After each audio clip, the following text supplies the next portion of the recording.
Si te importa, nos importa. El espacio de conversación que pone sobre la mesa los problemas que se presentan a diario en nuestra sociedad. Liliana Carrasco y Katia Luna, a su estilo, abordan distintos puntos de vista para que tú te informes.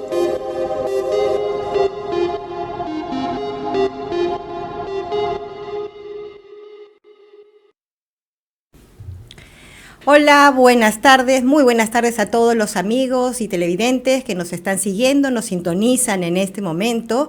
Este es su programa, Si te importa, nos importa. Yo soy Liliana Carrasco. Yo soy Katia Luna. Y estamos aquí, vamos a estar con ustedes todos los miércoles a las 3 de la tarde para conversar y compartir con ustedes nuestras preocupaciones, nuestras observaciones de diferentes temas, no necesariamente la coyuntura, no necesariamente de política, pero sí vamos a hablar de los temas más domésticos, más cotidianos, que día a día nosotros abordamos como padres y madres de familia, como ciudadanos, como vecinos, para compartir con ustedes, con algunos invitados o especialistas que puedan dar su opinión. Así es, vamos a tratar temas que nos ayuden a construir juntos una mejor sociedad, para que nos ayuden a apoyar de mejor manera a nuestros hijos, a la gente que nos rodea, para convivir sanamente en nuestro país. Los invitados que vamos a tener a lo largo de los programas, por la coyuntura actual, es que no van a venir de manera presencial, pero gracias a la tecnología es que los vamos a tener vía Zoom y también con entrevistas grabadas. Ustedes saben, ha habido recientemente una reactivación del COVID-19 y por este motivo es que se toman estas medidas de prevención.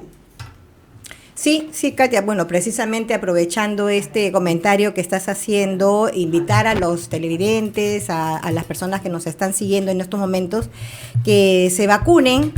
Hay una gran preocupación de parte de las autoridades de salud por el incremento de los casos de COVID o de esta variación del COVID, así que es importante que todos nos vacunemos, ¿no? Así que, por favor, a tenerlo en cuenta. Para este primer programa, nosotras nos preguntábamos con Katia qué tema podríamos abordar, con qué tema podríamos empezar a compartir con ustedes, y nos decíamos, bueno, ¿qué tema es el que más preocupa a la sociedad hoy en día, a la sociedad peruana?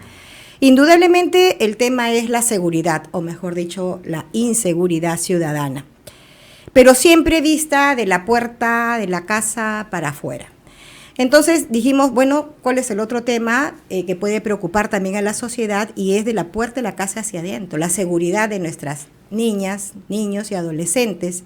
Y efectivamente en las encuestas también esta preocupación está entre los primeros temas en que le pone atención los ciudadanos. Así que precisamente ese va a ser el tema del día de hoy, ¿no? ¿Qué tan seguros están nuestros niños y niñas dentro de la casa, en el colegio o en las otras actividades extracurriculares que ellos hacen o en la calle?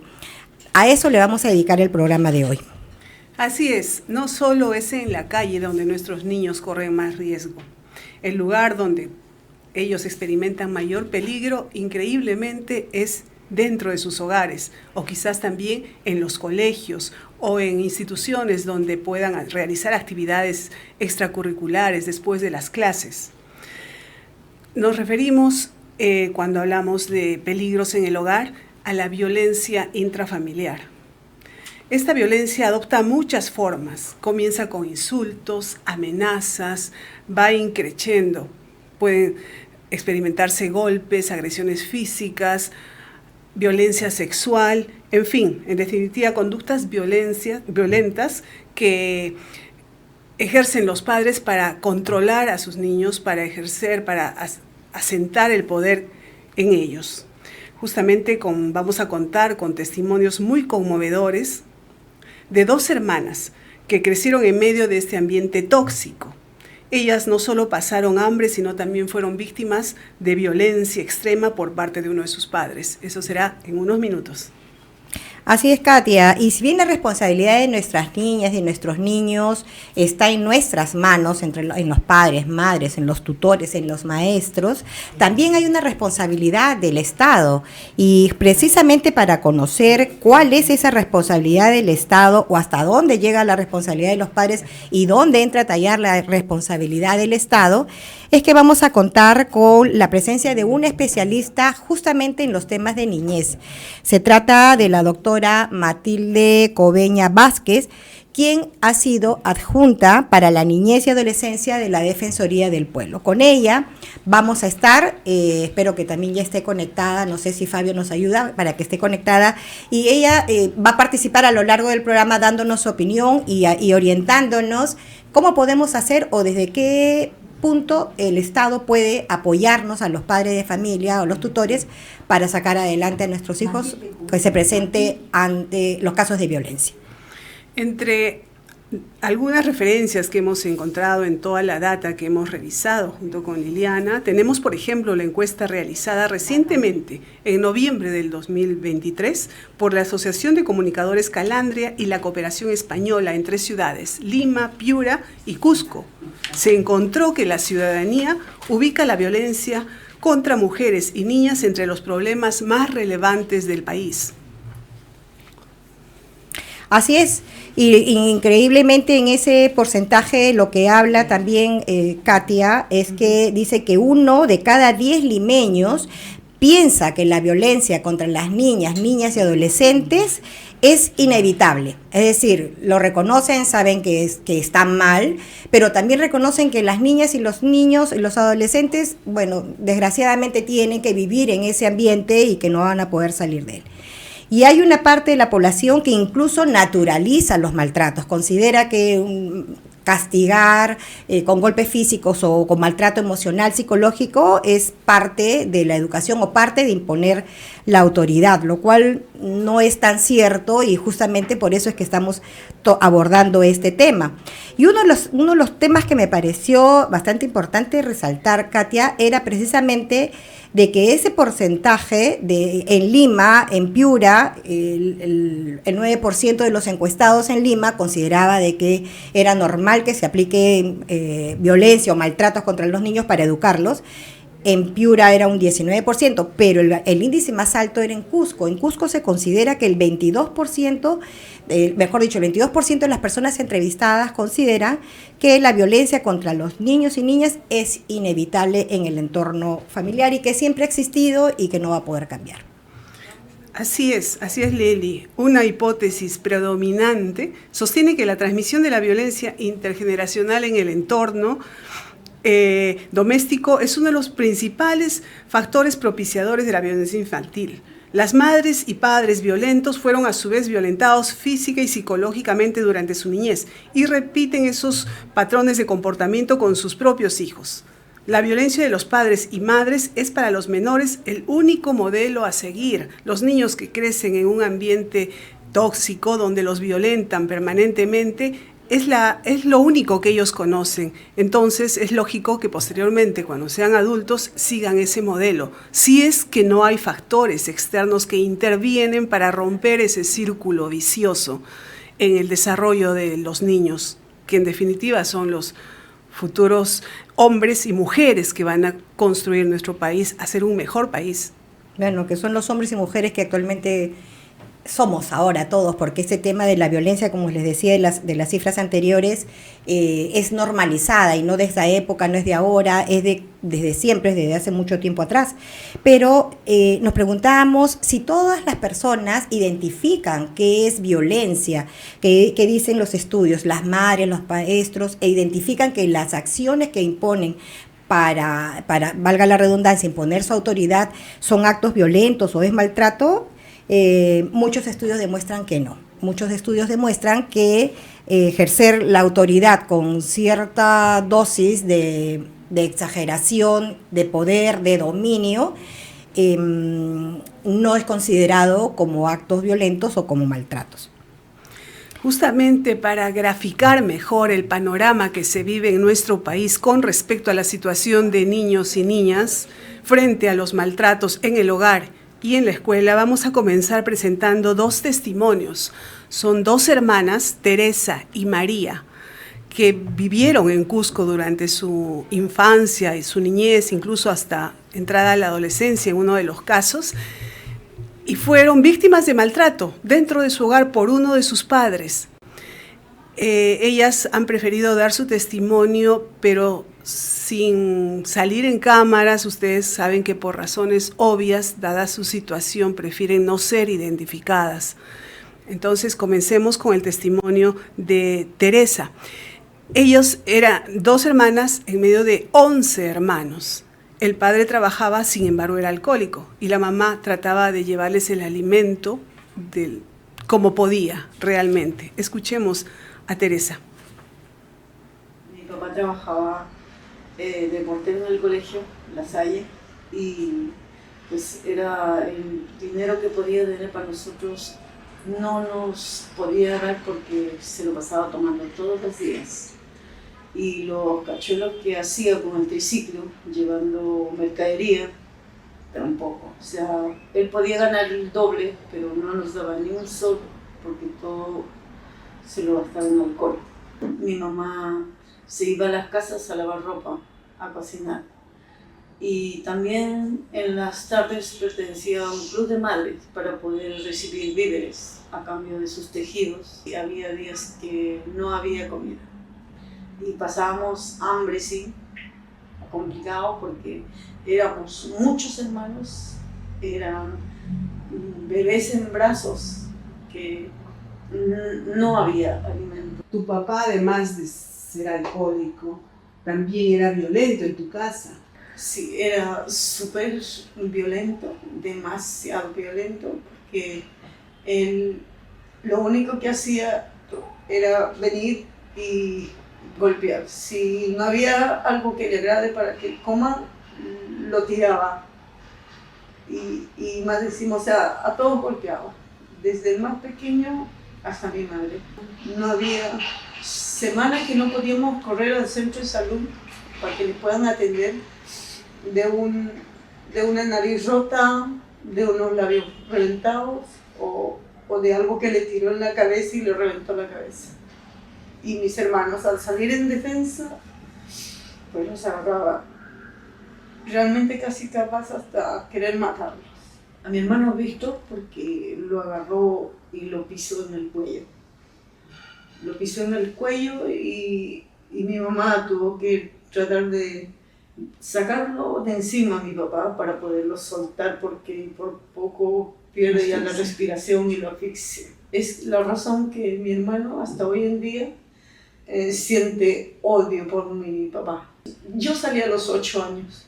Mi madre me dejó con una señora en el mismo Cusco y se fue. Me dijo que volvía y no volvió. Y donde ahí también recibí día y noche maltrato. De los 8 años estuve con esas personas como 2, 3 años. Y una vecina, tanto que veía la violencia que había en mi persona, se hizo pasar por un familiar mío y me sacó de esa casa. Y me llevó donde un familiar para poder ayudarle y apoyarme. Ahí fue cuando pude estudiar y estar. Y así sucesivamente de esa señora salí y me llevaron a Arequipa. Realmente muy conmovedor el testimonio de Teresa. Quisiera agregar que ella tiene actualmente 48 años, tiene hijos, esposo, pero ella siente que aún no ha logrado superar estos traumas de su niñez y ha tenido muchos problemas para sociabilizar, para controlar la ira e incluso sigue guardando mucho odio y resentimiento para con su padre. No, y no solamente ella, según dice ella, Víctor también siente odio por el papá, no lo superó. Vamos a ver más adelante también el testimonio sobre Víctor. Pero ahora tenemos a la hermana menor. Ella es María, la menor de los 11 hermanos. Cuando tenía solo 5 años, su mamá la tuvo que entregar a otra familia que supuestamente la cuidarían como si fuera su propia hija. Sin embargo, esto no sucedió y ella, de la violencia de su propio hogar, pasó a la violencia de una familia extraña. Tuvo que escaparse a los 8 años. en Lima, deambulando por las calles tan peligrosas de La Victoria. Escuchemos su testimonio. La familia me trajo con la promesa de darme educación, de criarme como un integrante más de la familia, lo cual no fue así. Fue todo lo contrario. Y bueno, ellos fueron, no fueron buenas personas. Tenía que limpiar la casa desde temprano, a las 5:30 me despertaba.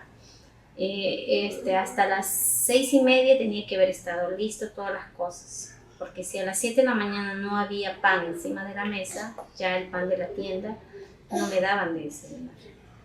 Tenía que atender a los animalitos desde temprano, porque tenía que estar todo limpio al despertarse. Si no estaba listo, si no me pegaban o me tiraban con lo primero que encontraban, ya sea un palo, una manguera o todo eso. ¿Pero ibas al colegio? Sí, estudié hasta tercero de primaria, pero solo en tercero de primaria fue solo en los 2 primeros meses. De ahí me sacaron del colegio. ¿Por qué? Porque la maestra se dio cuenta que me pegaba. Tenía las marcas en las manos, en la espalda, en las piernas. Y a raíz de eso la directora, la profesora fue a la casa a increpar eso, lo cual no les pareció a ellos. Me sacaron del colegio. Ya. Para no tener más problemas, no volví a estudiar. Me sacaron del colegio. Pero seguías trabajando con ellos. Seguía en la sin casa. que te paguen. Sin que me paguen. Seguía con ellos en la casa. ¿Y te seguían pegando? Me seguían pegando porque algo estaba mal.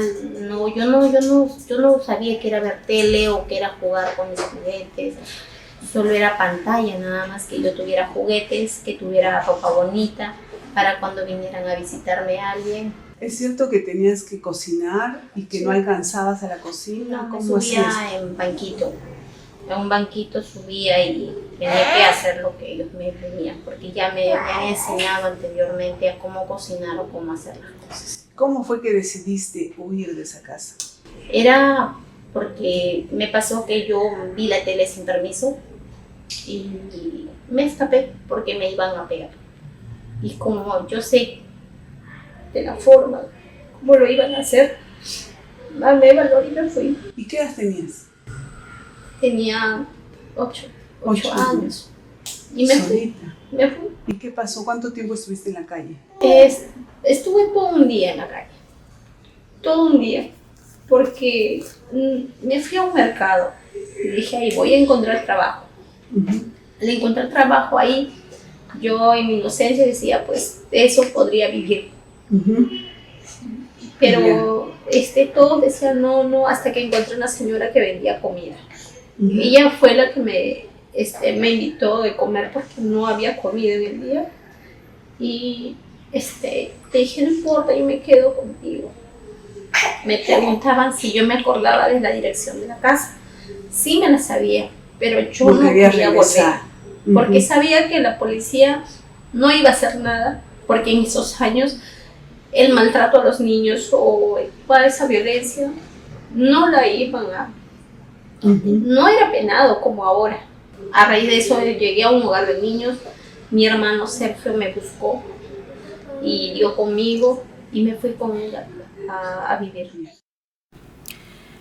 Qué conmovedor el testimonio que nos da María realmente. Tenemos en la línea a la doctora Matilde Cobeña Vázquez. Ella ha sido adjunta para la niñez y la adolescencia de la Defensoría del Pueblo. Doctora Cobeña, buenas tardes. Buenas tardes, Liliana, y buenas tardes, Katia, y también Buenas a todos tardes. sus seguidores. Muchas gracias por la invitación. ¿Me escuchan bien? Perfectamente, ¿Está bien el audio? perfectamente, Perfecto. doctora. Y precisamente, De acuerdo. antes de irnos a la pausa, quería su comentario respecto a este testimonio que nos dan Teresa y María, que han ocurrido ya como 30 años atrás. Y me pregunto, ¿esta realidad sigue siendo vigente en pleno siglo XXI? Pese a que lo que nos decía, por ejemplo, María, al terminar su testimonio, dice, en esas épocas el maltrato a los niños no era penado, no era como ahora. ¿Hay mucha diferencia con lo que ocurre hoy en día? Me gustaría decirles de que no hay diferencia, de que esto ya se eliminó, pero lamentablemente lo que vivieron las dos hermanas en su niñez como mujeres, ¿no? Se sigue repitiendo en la actualidad. ¿no? Los casos que ellas nos han presentado, el caso propio de cada una de ellas es muy doloroso y lamentable, y muchas mujeres desde niñas lo seguimos sufriendo en nuestro entorno familiar. Lamentablemente la violencia que afecta a la niñez se da en todas partes, pero de manera diferente en cada sociedad. Y en la sociedad peruana se da con mucha fuerza. ¿Por qué? Porque la violencia, como tú muy bien lo dijiste, Liliana, y también Sofía hace un momento, se encuentra normalizada en nuestra sociedad. Hay mucha tolerancia a este tema de la violencia, y además porque todavía se sigue creyendo que formar a los niños, educar a los niños tiene que hacerse con violencia. Sin embargo, el caso de estas dos hermanas se suma a otra situación que vulnera que ha vulnerado los derechos de ellas y que sigue vulnerando los derechos de las niñas todavía. Se suma a una situación de desprotección familiar, porque ellas, de lo que han contado en su testimonio, también, además de la violencia, han estado en una situación donde no han sido debidamente cuidadas, ¿no? Protegidas, no han estado en un entorno seguro ni cuidadas por parte de sus padres, madres o cuidadores en su debido momento. Esta situación de desprotección familiar ligada a la violencia la ha generado esta vulneración de derechos que se repite ahora también con otras niñas, y que además ahora exige, por todo el tema de la inseguridad que ustedes están hablando en el espacio familiar, exige que reflexionemos y tomemos cuenta que el deber de protección especial, el respeto al derecho a una vida libre de violencia, no solamente debe ser garantizado por el Estado. El Estado, por supuesto, es el principal garante, pero también la sociedad y las familias, los responsables de las niñas, niños y adolescentes, tienen que entender que los niños, niñas y adolescentes tienen derechos, y uno de sus derechos es el derecho al buen trato, el derecho a una vida libre de violencia, el derecho a ser protegido en el espacio donde está desarrollando su vida. Así es, doctora. Sí, no, perdón, disculpa que interrumpa, doctora Cobeña, y quería acotar respecto a lo que está manifestando, que si bien los niños, niñas y adolescentes tienen todos estos derechos, los padres de familia, los maestros, los adultos de ahora, que tenemos la responsabilidad de la educación y de la guía de estos menores, tenemos que tener en cuenta que van a ser adultos mañana y qué consecuencias les trae a su personalidad, como bien decía Katia hace un momento, porque ellos van a ser las personas del futuro, y cómo van a reaccionar, cómo va a ser su vida familiar, cómo van a tratar a sus hijos o cómo se van a interrelacionar. Para hablar también sobre todo ese punto, tenemos el testimonio de Teresa, que nos cuenta cómo es que su hermano Víctor, que era tal vez el más maltratado de los hermanos, tiene una vida adulta ahora, es saludable, la superó, cómo es su vida, y eso lo vamos a ver después de la pausa, y queremos contar también con su opinión, doctora.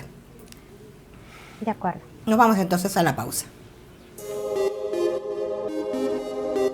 Si te importa, nos importa.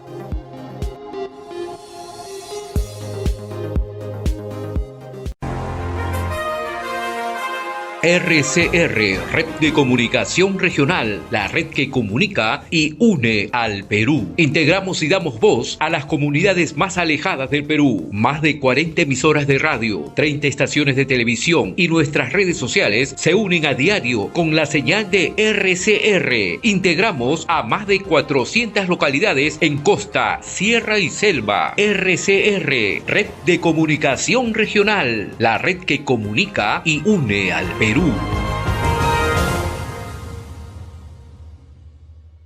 La minería formal genera debate en el país. Por eso en Minería de Todos seguimos escuchando y respondiendo. ¿La minería puede convivir con la agricultura? Tenemos más de 14 millones de árboles. Ganado lechero, truchas que criamos con el agua que viene de la minera. Turistas nos visitan todos los días. Por eso que le decimos que sí se puede convivir una empresa minera con una empresa agrícola, pesquera, ganadera, turística. Hoy más que nunca la minería tiene un rol clave en el desarrollo del Perú. Por eso es importante escucharnos. Si nos escuchamos, nos conocemos, comprendemos, confiamos. Si nos escuchamos, sumamos. Déjanos tu pregunta en mineriadetodos.com.pe.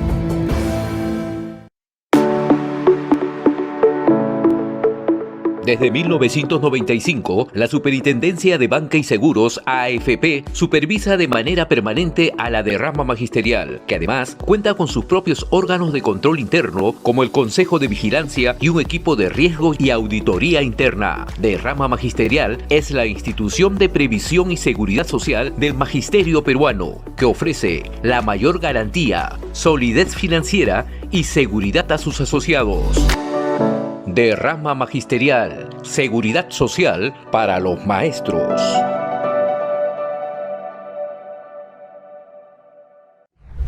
Perumín es la convención minera líder en Latinoamérica y el mundo, que reúne a los más destacados líderes del sector minero global. Representantes gubernamentales, inversionistas, investigadores y múltiples profesionales ligados a esta industria. Desde hace 70 años, nuestro instituto organiza este gran evento, donde se analizan los desafíos y oportunidades de la minería. En su última edición, Perumín 36, reunió a más de 65.000 visitantes de 56 países y 23 regiones del Perú, lo cual convirtió a Arequipa en la capital de la minería mundial. La próxima edición de la convención minera será presidida por Jimena Sologuren. Los esperamos en Perumín 37. Si te importa, nos importa.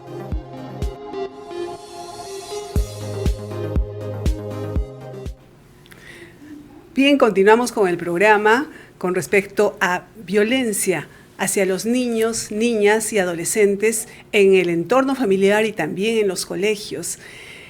Para continuar con la entrevista a la doctora Matilde Cobeña, quisiéramos antes presentar el testimonio nuevamente de Teresa. Esta vez nos va a relatar la situación que vive actualmente su hermano mayor. Como habíamos dicho antes, la violencia contra los niños tiene muchas consecuencias y todas muy lamentables. Una de ellas es de que cuando son adultos estos niños violentados, tienden a repetir estas conductas tan nocivas en sus propios hijos o en contra los niños que estén a su alrededor.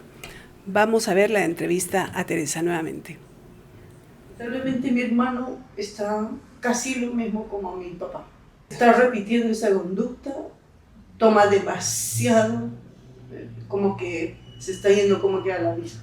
No lo perdona las cosas que han pasado porque él cree que todo lo que a él le pasa es por culpa de mi papá y de mi mamá. Es por todo eso que de muy pequeños a cada uno nos han separado. Uh-huh. Entonces también todo eso es la frustración, a cada uno nos ha quedado. De que cada uno ha vivido por su lado a su suerte y ha sobrevivido como ha podido. Y a raíz de que mi papá murió, varios han vuelto a poder estar cerca de mi mamá. Si no, sabía que hoy en día no nos conociéramos. Como hemos escuchado, doctor, es lamentable que esta situación se repita. El hijo lo repite y aquí me cabe una pregunta, ¿no? De padres violentos, hijos violentos, ¿es inevitable? ¿Eso puede cambiar o lamentablemente siempre va a seguir el mismo circuito? No necesariamente de padres violentos habrán hijos violentos, pero lo que sí es cierto es que la violencia sufrida en la niñez es un riesgo para que los niños, niñas y adolescentes que violentados cuando sean adultos repitan esta conducta si es que no han recibido la atención integral que ellos necesitan como víctimas de violencia. Lo que han contado, ¿no?, en los dos testimonios refleja que estas dos señoras ahora adultas han sido, ¿no?, socavadas en su autonomía, en su propia autoestima. Lo que cuentan de su hermano ha hecho que les genere sentimientos de resentimiento hacia sus padres, ¿no?, y una serie de afectaciones a su salud emocional, a su integridad, ¿no?, que han originado también trastornos de conducta. Entonces, si es que no se ha recibido esta atención integral por parte de los servicios que deben deben dar los servicios estatales, en este caso estoy hablando, entonces vamos a tener un alto riesgo de que los adultos repitan estas conductas también violentas y cuando tengan hijos también consideren que es normal violentar a sus hijos, ¿no? Llegando incluso a formas muy agresivas de la violencia, muy duras, muy terribles, como es la violencia sexual. A veces la violencia comienza siendo física, ¿no? Física, psicológica, y va elevándose a otros niveles terribles. Justamente si sobre violencia sexual vamos a hablar más adelante, doctora. Quería preguntarle, esta repetición de la conducta de violencia, no necesariamente es el padre que ejerce la violencia, también hay madres violentas que cuando ya se convierten en madres, también repiten el patrón. También pueden repetir las mujeres que hemos sido víctimas de violencia y no hemos recibido la atención integral del Estado, podemos también repetir esos patrones. Felizmente ahora los servicios del Estado han ido aumentando. Cada vez más las personas conocemos nuestros derechos, los niños conocen sus derechos, ¿no? Y acuden a los servicios del Estado. En este caso, por ejemplo, a los servicios del Estado que brinda a través del ente rector de la niñez y adolescencia, que es el Ministerio de la Mujer y Poblaciones Vulnerables, ¿no? Tiene una línea 100 para que los niños puedan llamar y denunciar un caso de violencia, para que los puedan ayudar a identificar un caso de violencia.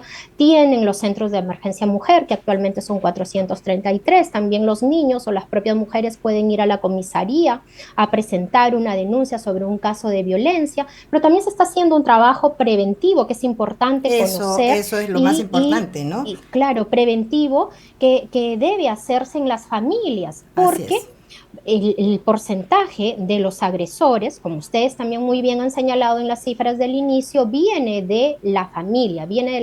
Actualmente hay un servicio que es promovido por el Ministerio de la Mujer, el CIEF, que se llama Servicio Integral Especializado para la Prevención de la Violencia en las Familias. Este servicio promueve prácticas de crianza saludable, la corresponsabilidad familiar, el respeto, ¿no?, a los derechos de las personas, de las familias, promueve relaciones igualitarias. ¿Y cómo acceden los padres y madres de familia a esos servicios? Porque estos servicios, como decíamos al inicio, muchos padres y madres, hasta maestros, no identifican que lo que están haciendo es un acto violento. Piensan que el insulto, el maltrato, la burla o un cocacho o una patada no es maltrato y que no va a afectar al niño.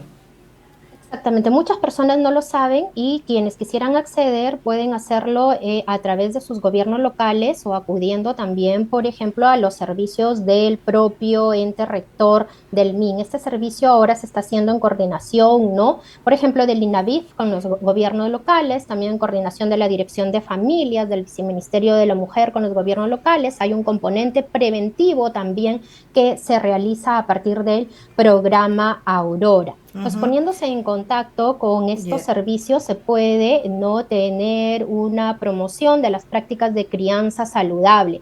Hay organizaciones de la sociedad civil que también están haciendo esta promoción de las pautas de crianza positiva, pero es importante también que la ciudadanía sepa que puede acudir a los servicios del Estado y es importante que el Estado también siga difundiendo estos servicios. Sí. En este año hay toda una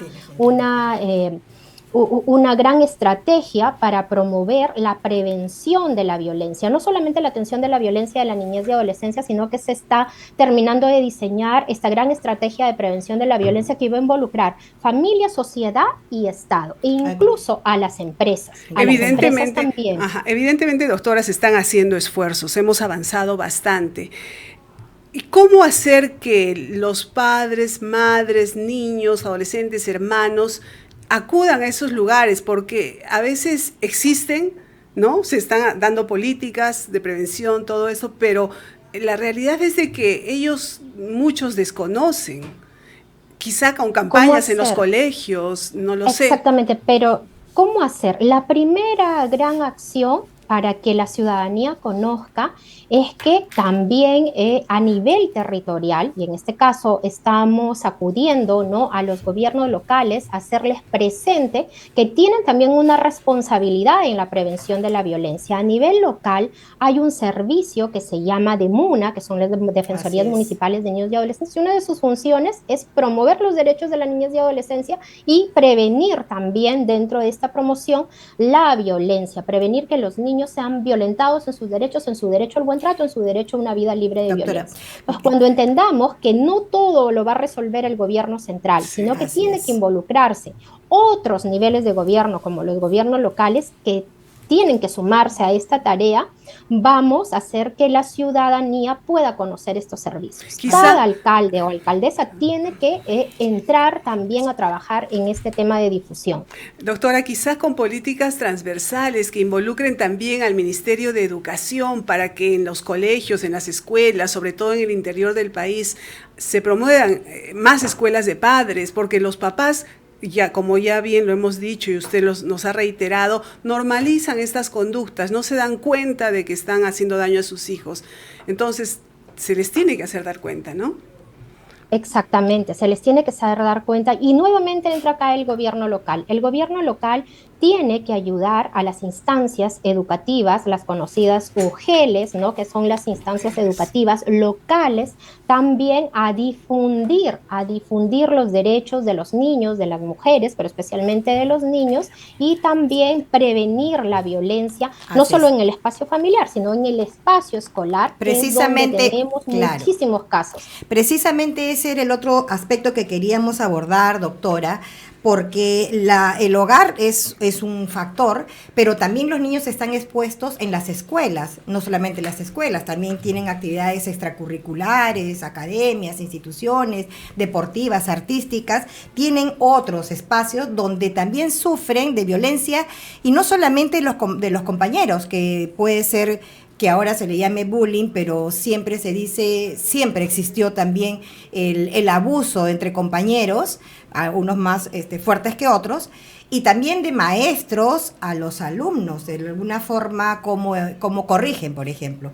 Y respecto justamente a este tema tenemos también algunos testimonios, no sé, Katia. Así es, tenemos el testimonio de Alberto, que fue víctima de bullying, de maltrato por parte de sus compañeros en el colegio a fines del siglo pasado, ¿no? Tanto es así de que tuvo muchos problemas para construir su autoestima, para conseguir trabajo, para deshacerse del trauma. Tuvieron que pasar más de 20 años para que finalmente se reconcilie con sus agresores. Pero mejor escuchémoslos. Escuchemos a Alberto. Alberto, cuéntanos sobre tu vida en el colegio. ¿Qué tipo de abuso tuviste que soportar por parte de tus compañeros? Yo ingresé en tercer año de media a un colegio particular, era solamente de hombres. ¿En qué distrito? En Magdalena. Ok. Y cuando yo llegué me di cuenta de que habían muchachos que eran mucho más grandes y fornidos, y ellos abusaban de los que éramos pequeños o que no teníamos amigos. ¿En tu caso cómo abusaban? Se comían mi lonchera todos los días. ¿Por cuánto tiempo ocurrió esto? Aproximadamente 3 meses, 4 meses, que yo decidí contarle a mi mamá, y mi mamá, ¿qué hizo? Me puso un sándwich más para cada uno de ellos, porque eran 2. Uh-huh. Y cuando yo llegué les dije, oye, ya no se coman mi sándwich, yo acá les he traído uno para cada uno de ustedes, les voy a traer siempre. Igualito se comían toda mi lonchera. Igual te dejaban sin comida. Sin comida, y si yo reclamaba algo, me pegaban, me pateaban, un puñete, un lapo, cualquier cosa. Ya. Entonces yo les tenía miedo, hasta que decidí ya no decirle a mi mamá, decidí decirle a mi mamá que ya no me ponga más sándwich ni comida. O sea, ¿tú no llevabas comida ni para ti? No, ya no llevaba. Ya no llevaba, igualito ellos me maltrataban, me pegaban, me reclamaban que debería llevar lonchera, pero por cualquier pretexto ellos siempre me pegaban. Ya, ¿y qué pasó? ¿Por qué no acudiste al psicólogo o al profesor? Porque había una ley en el salón, era la ley del más fuerte, y cuando alguien se quejaba, sencillamente a ellos los castigaban, pero después ellos abusaban peor todavía, ¿no? Me maltrataban más, entonces decidí no acudir a ni al psicólogo ni al regente. No les dije nada durante 3 años. ¿Alguna vez se excedieron, entre comillas, en los golpes y te dejaron mal herido? Obviamente alguna vez me dieron bastante fuerte, inclusive hasta me metían la mano. Wow. Era terrible. Ya. Yo les tenía miedo. ¿Y así estuviste hasta quinto y media? Hasta quinto de media. Soportando. Soportando, exacto. Porque veía a mis compañeros menores también que soportaban igualito. Ok. ¿Cómo ha impactado esto en tu vida adulta? Yo tenía miedo, yo me despertaba en las noches y veía la cara de los dos. Abusadores. De verdad que me despertaba sudando, temblando. Nunca acudí a un psicólogo o psiquiatra, pero ese era el temor que yo tenía. A pesar que ya habían pasado varios años, yo seguía teniendo esos sueños repetitivos, soñaba con ellos. ¿Y los llegaste a odiar? Obvio, los odiaba y le tenía miedo a la vez, ¿no? Ya. ¿Cómo solucionaste esto? Pasaron como 20 años y apareció lo que era el WhatsApp, esas cosas. Y un día me llamó un compañero, que era un caballerito él, y me llamó para integrar el grupo del colegio, de la promoción. Entonces me dio gusto conversar con él, pero yo le pregunté por ellos dos, y me dijo que sí, estaban en el grupo, que eran muy buenas personas. Uno había sido o es policía y el otro bombero, y que hacían obras muy buenas. Entonces yo dije que no iba a entrar. Entonces le conté a mi amigo de los abusos que yo había sufrido. Entonces él originó una reunión entre los 4 y me invitó a esa reunión y yo llegué y los encontré a los 3. Cuando encontré a ellos dos, ellos se pararon, me abrazaron, lloraron, me pidieron perdón. Y me decían de que las actitudes de ellos eran repitiendo lo que los otros hacían, que ellos no lo hacían mayormente porque tenían necesidad de comer, o si sencillamente era el abuso que ellos también repetían de que hacían los otros, ¿no? Me pidieron perdón, yo acepté, nos abrazamos los 4, lloramos los 4, y a partir de ese día dejé de tener miedo, ya no me he despertado con el temor, sudando ni temblando. Ok, muchas gracias. Es increíble que haya tenido que pasar 20 años para que tenga un final feliz esta historia. Pero esta historia que nos cuenta Alberto tiene varias cositas que yo he tomado nota que me impresionan un poco y que me dan una idea de cómo es el desconocimiento para tratar los temas de violencia. Por ejemplo, le da las quejas a la mamá y la solución de la mamá es aumentarle sándwiches para los maltratadores. Luego no denuncian el colegio porque existe la ley del más fuerte. Entonces hay muchos factores en que los adultos deberíamos tomar el control y no lo estamos haciendo. ¿Cómo lo ve usted, doctora? Sí, tienes toda la razón, Liliana. Lo que ha vivido el señor y que si bien ha tenido un final feliz ha sido terrible, se repite hoy en día, porque seguimos considerando otra vez que la violencia es un juego de niños. No solamente lo consideran a veces los maestros, los propios estudiantes, sino también los padres y cuidadores de estos estudiantes. Cuando un niño va y se queja de que está siendo violentado, a veces les decimos, pero si te pegó, también pégale. Pero defiéndete, contéstale, ¿no? Tírale también un motazo, un cuadernazo, o llévale sándwiches, ¿no? Para quedar bien con ellos, como ha señalado el señor. Pero lo que tenemos que entender es que la violencia reflejada, por ejemplo, a través del bullying, no es un juego de niños y que tampoco podemos seguir normalizando la violencia sexual. Hace muchos años no se quería hablar de esto en el espacio escolar. Ahora en el ámbito escolar hay hasta lineamientos también que ha hecho el Estado su esfuerzo, ¿no?, para sacar lineamientos de la gestión de convivencia escolar, se llama, y de la prevención y atención de la violencia, de modo que se pueda enseñar a los niños, niñas y adolescentes a identificar estas situaciones de violencia en su ámbito educativo y poder contarle, ¿no?, a un representante del bienestar escolar, porque cada colegio tiene que tener su comité de bienestar escolar. Leí hace unos días, doctora, que en España se aprobó en el 2021 la Ley de Protección Integral a la Infancia y la Adolescencia frente a la Violencia, y le llaman LOPIVI. Y lo interesante de esta ley es que crea la figura de 2 profesionales que tienen la función de cuidar y velar a los niños, no solo en el colegio, sino en los otros ámbitos que se desenvuelven. Esa es más o menos la idea de lo que se está... Más o menos es la idea, exactamente. Estos lineamientos que se tienen... Pero nos faltan estos 2 veedores en cada colegio para estar controlando los Pero desmanes. tenemos un comité. Tenemos un comité desde el año 2018 que deben tener todos los colegios de cualquier tipo, públicos, religiosos, privados, militares, todos los colegios. No hay ninguno que se escape a esto. Tiene que tener su comité de bienestar, ¿se ha hecho tiene que estar... seguimiento?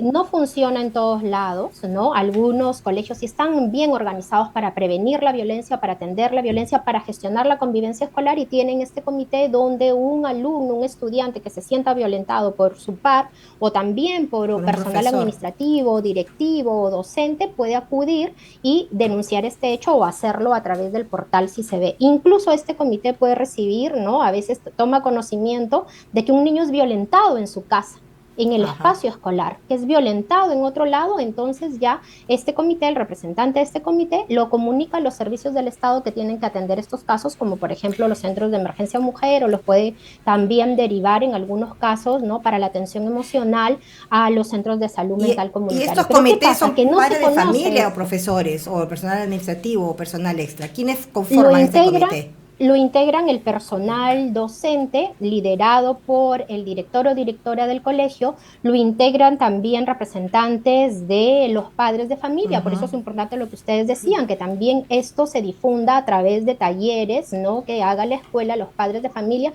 e incluso lo integran, miren qué interesante, los propios estudiantes, porque es el estudiante, ¿no?, el que va a identificar, también puede ayudar a identificar otras situaciones de violencia que ocurren a sus pares. Entonces hay todo un trabajo conjunto que se debe hacer. Pero ¿qué es lo que pasa? Que últimamente también se ha tomado conocimiento a través de usted, los medios de comunicación, que son grandes aliados para hablar de estos temas, de situaciones de violencia en espacios privados, en espacios, escolares de colegios que son privados. Y a veces se prefiere el prestigio frente a la atención y la prevención de este caso, ¿no? Justamente es el caso de este último testimonio de Alberto. Él estudió en un colegio particular en Magdalena, ¿no? Sí. Ahí vemos el claro ejemplo que el colegio prefiere abordarlo de otra manera o mira de costado, ¿no? Los padres de familia también no quieren decir nada y no se involucran en dar un buen trato, en garantizar una vida libre de violencia en el espacio educativo, en el ámbito educativo. Pero hoy en día las normas rigen para todos los colegios. Por eso es importante que se siga difundiendo también del Estado, desde la sociedad civil, desde los medios de comunicación, que tiene que formarse este comité. Esto está desde el año 2018, incluso dentro de las normas que han salido para toda la gestión educativa de este año, ¿no? Todo lo que va a involucrar el servicio educativo en los distintos colegios, se habla también de que se tiene que tomar en cuenta en las escuelas, ¿no?, lideradas por su director, este tema de la convivencia escolar. Entonces, doctora, hay las normas, pero se desconocen o no se quieren implementar. ¿Y cómo hace el Estado para monitorear que justamente se implementen en los colegios? Porque quizá en Lima Metropolitana sea más fácil este monitoreo, pero ¿qué hay de los colegios que están en las regiones, en los lugares más recónditos, en las zonas fronterizas? ¿Cómo se monitorea este cumplimiento de esta norma, de la existencia de estos comités? aquí necesitamos un trabajo articulado, ¿no? Que empiece en el ámbito territorial por las UGELes, ¿no? Porque el UGEL es la primera instancia educativa que está encargada de supervisar que cada colegio de distinta naturaleza cumpla las funciones que le corresponden de acuerdo a ley. En este caso, prevenir y atender la violencia y gestionar la convivencia escolar. Luego tenemos otro nivel, que son las direcciones regionales de educación, las que también tienen que dictar las medidas respectivas en su ámbito regional para que junto con las UGELes se haga esa supervisión. Pero tenemos otra instancia que defiende y protege los derechos de la niñez, que también hay a nivel nacional, ¿no? Que es la Defensoría del Pueblo, que también supervisa la convivencia escolar, promueve el respeto de los derechos y supervisa que también se cumplan. Se cumplan. Sí. Ok, doctora, el tiempo nos está ganando y el tema es muy, pero muy amplio. Y hay un aspecto que quisiera profundizar porque hay cifras que realmente son alarmantes y dolorosas y que las vamos a ver en el siguiente bloque, pero quiero adelantarlas. A noviembre de 2023 se reportaron 28.609 casos de violencia sexual contra mujeres, pero el 92% contra menores, contra niños. Estamos hablando de más de 20.370 casos. O sea, 20.000, pongámonos a pensar solamente un segundo en los niños que tenemos cerca en casa. 20.000 niños en el año 2023 han sido violentados sexualmente. ¿Qué podemos hacer? ¿Qué hace el Estado? ¿Y qué responsabilidad tenemos los padres? Con eso vamos a volver en el siguiente bloque.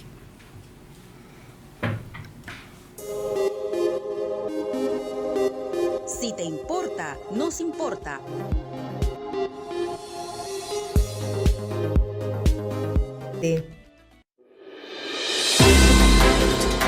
Todos los sábados de 6 a 7 de la mañana estaremos en contacto con usted a través de En Concreto, noticias, entrevistas, análisis, comentarios conectados con las regiones del país, informando sobre el sector construcción civil en el Perú. En Concreto llega gracias al auspicio del CONA, con el patrocinio de la Federación de Trabajadores en Construcción Civil del Perú. En Concreto, todos los sábados de 6 a 7 de la mañana por esta frecuencia.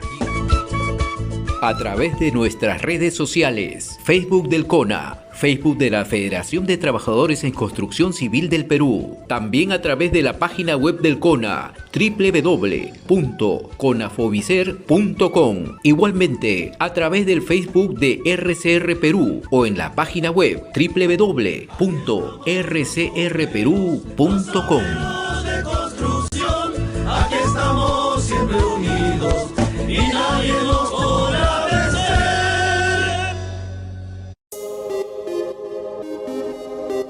Si te importa, nos importa.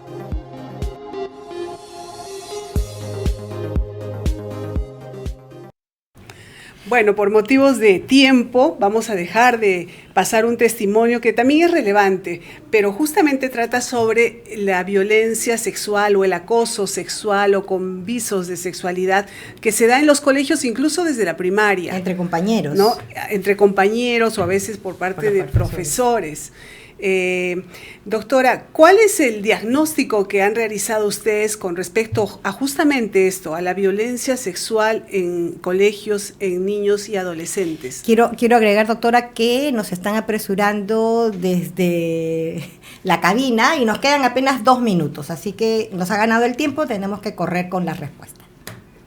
A tratar de sintetizar, ¿no? Hay mayor aumento de casos, efectivamente las cifras nos demuestran un aumento de casos, pero esto tenemos que relacionarlo también a que el Estado en distintos ámbitos está teniendo una mayor oferta de servicios. Por ejemplo, en el Ministerio de la Mujer hay ya más de 430 centros de emergencia mujer donde pueden acudir las personas a denunciar un caso de violencia, y esto hace que los niños, niñas y adolescentes ya tengan un servicio cerca y también tienen una línea 100 a la que llamar y también tienen oficinas de otras entidades como la Defensoría del Pueblo también, o de MUNAS, por ejemplo, o las comisarías mismas que se están organizando para que se vaya a denunciar. Entonces, tenemos una mayor oferta de servicios que genera mayor demanda, pero también es cierto que tenemos mayor conocimiento de nuestros derechos desde niños, ¿no? Nosotras como mujeres, niñas, no existía ni la Convención sobre los Derechos del Niño y no hablábamos de nuestros derechos.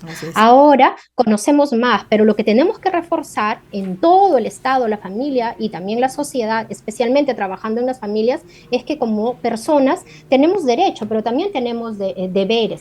Así como exigimos nuestro derecho a un buen trato, es importante que sepamos que tenemos un deber de buen trato hacia las demás personas. Los padres tienen que saber que tienen derechos como padres, pero también tienen deberes de no criar con violencia a sus hijos, de respetar la integridad de sus niñas, y que necesitamos de los padres de familia, de los cuidadores, para bajar estos casos de violencia, porque sus hijos y sus hijas ahora van a denunciar. Así es, a eso voy.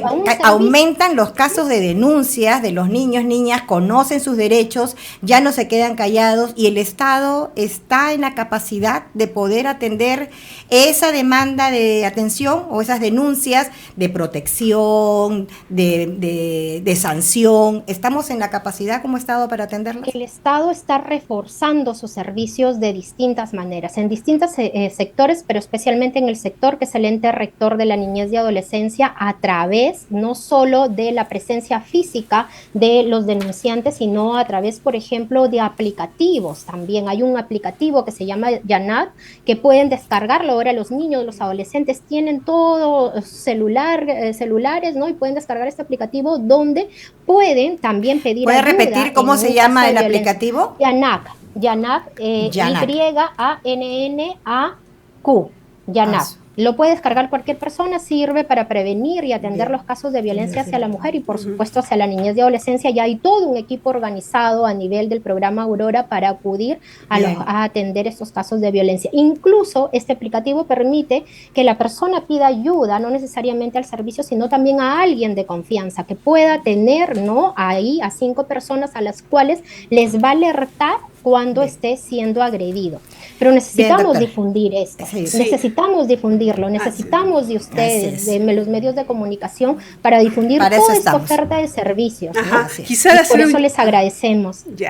Quizás hacer un llamado a los padres y madres que nos están escuchando, que se den cuenta que están cometiendo un error y que sus niños van a crecer. Se ven tantos casos de gente adulta que evita vincularse o relacionarse con su madre o con su padre porque guardan resentimientos, guardan odios hacia ellos, y ha habido una desarticulación total del hogar.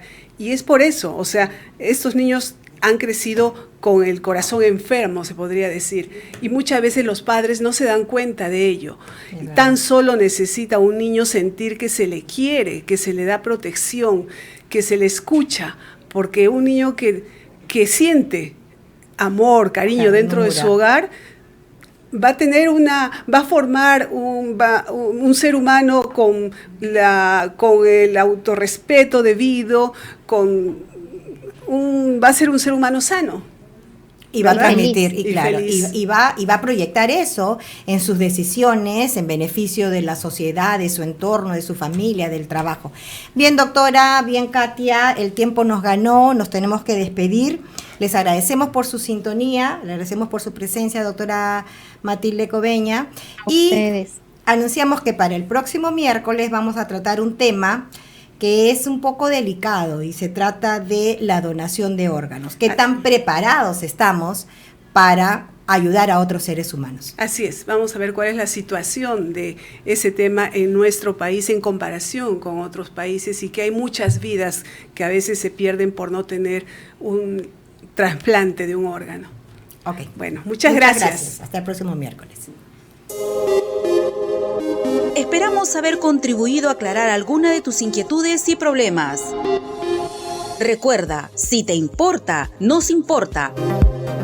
Todos los miércoles de 3 a 4 de la tarde, aquí en RCR.